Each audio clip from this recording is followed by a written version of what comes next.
Кыргызстан кубогуна дагы беттешкен. Ал учурда ал оюндагы мына ошол ош шаарында орун алып, бирок айланта алган жок. Бул коргоочуну алда өтүп дагы сокку узатса болот болчу. Эми албетте алда өтүп кетти дагы бул жерден кезектеги бурсан чыгарып берүүнү бул 14-номердеги Акрамжон Умаров голго айлантууда. Акрамжон Умаров албетте тажрыйбалуу оюнчулардын бири, бул Алай командасынын коргонуу бөлүгүндөгү оюнчу. Кыргызстандын бир нече клубтарында, андан ары чет мамлекетте. Тагыраагы белорусиялык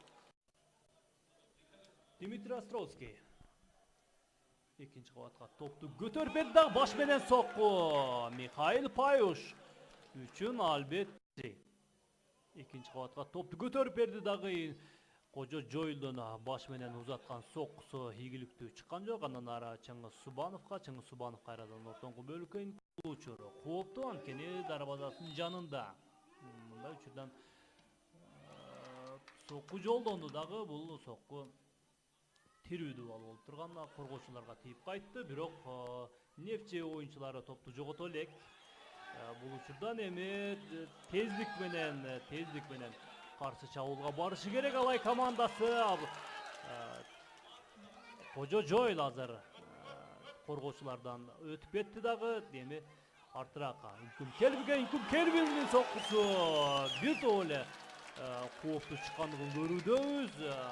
Михаил Паюш азыр дагы бир жакшы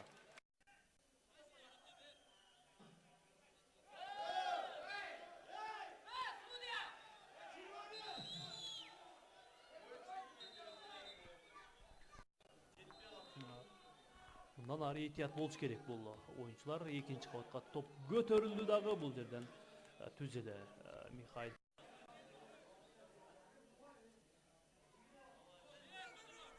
ортоңку бөлүктөн Мирбек Акматалиевдин дагы бир кооптуу соккусу. Мирбек Акматалиев бош калган өнөктөштөрүн издеп жатат. Демек башкы калыстан ышкарага жаңырды дагы биз бүгүнкү оюнга